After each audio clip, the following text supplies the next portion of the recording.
তলে তলে পৃষ্ঠপোষকতা করে একটা নবীন দলকে, 2 দিন আগে গজিয়ে ওঠা দলকে আপনারা লাইমলাইটে নিয়ে আসার চেষ্টা করবেন। আর এই বিপ্লবে যারা সবচাইতে জীবন বাজি রেখে সম্মুখ সারিতে নেতৃত্ব দিয়েছেন, যে দলগুলো বলিষ্ঠ ভূমিকা পালন করেছেন, সেই দলগুলোকে ব্যতি রেখে, স্কিপ করে, অ্যাভয়েড করে আপনারা এরকম একটি ঘোষণাপত্র আপনারা আজকে তৈরির যে অপচেষ্টা শুরু করেছেন, এই অপচেষ্টা এই দেশের ছাত্র জনতা মেনে নেবে না। আজকে আমরা ইতিহাস থেকে শিক্ষা নিয়েছি। ইতিহাস যেটা বলে 1971 সালকে বিক্রি করে যেভাবে আওয়ামী লীগ খেয়েছে, আজকে আমরা একই পথে এই সরকারকে হাঁটতে দেখতে পাচ্ছি। 71-এর মুক্তিযুদ্ধ মানে আওয়ামী লীগ, আওয়ামী লীগ মানে মুক্তিযুদ্ধ। এখানে অন্য কোনো স্টেক নেই, অন্য কারো অবদান নেই, অন্য কারো অংশগ্রহণ নেই। এমনটাই কিন্তু বিগত 54 বছর আওয়ামী লীগ প্রতিষ্ঠা করেছিল। এখন এই ডক্টর মোহাম্মদ ইউনূসের নেতৃত্বে যে ইন্টারিম সরকার, এই সরকারও কি বলতে চাই যে এই 24 সালের গণঅভ্যুত্থান মানে ওই জাতীয় নাগরিক পার্টি? আর কারো এখানে স্টেক নেই, আর কোনো দলের অংশগ্রহণ নেই?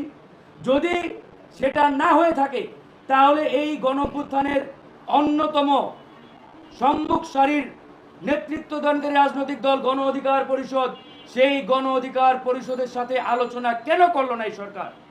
আপনারা জানেন যে এই বিপ্লব বা এই গণ অভ্যুত্থান যেটাই বলেন না কেন, এই গণ অভ্যুত্থানের শুরুটা হয়েছিল 2018 সালের কোটা আন্দোলনের পরিপত্র পুনর্বহালের দাবিতে। কৌশলগত কারণে আমরা কোটার ব্যানার না রেখে সেই ব্যানারের নাম দিয়েছিলাম বৈষম্য বিরোধী ছাত্র আন্দোলন, যাতে করে এই আন্দোলনটাকে আমরা সফল করতে পারি। এটা ছিল আমাদের রাজনৈতিক দলগুলোর আলোচনার ভিত্তিতে একটা কৌশল মাত্র। এখন তারা যদি মনে করে থাকে যে এই বৈষম্য বিরোধী প্ল্যাটফর্ম মানে আমাদের পৈতৃক সম্পত্তি আওয়ামী লীগের মতো, আওয়ামী লীগ যেভাবে মুক্তিযুদ্ধের একক দাবিদার তারা বিগত সময়ে দাবি করেছে, তাহলে কিন্তু এটা এদেশের ছাত্র জনতা রাজনৈতিক দলগুলো মেনে নেবে না।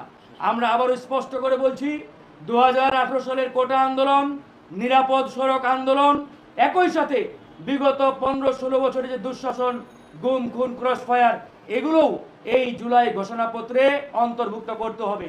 কোটা আন্দোলন, নিরাপদ সড়ক আন্দোলন ছাড়া এই সরকার যদি আগামী 5 তারিখে জুলাই ঘোষণাপত্র ঘোষণা করে, তাহলে আমরা ছাত্র জনতা রাজনৈতিক দলগুলোকে নিয়ে সেই ঘোষণাপত্র প্রত্যাখ্যান করে আবারও আমরা রাজপথে নামবো, প্রয়োজনে যমুনা ঘেরাও হবে। ধন্যবাদ।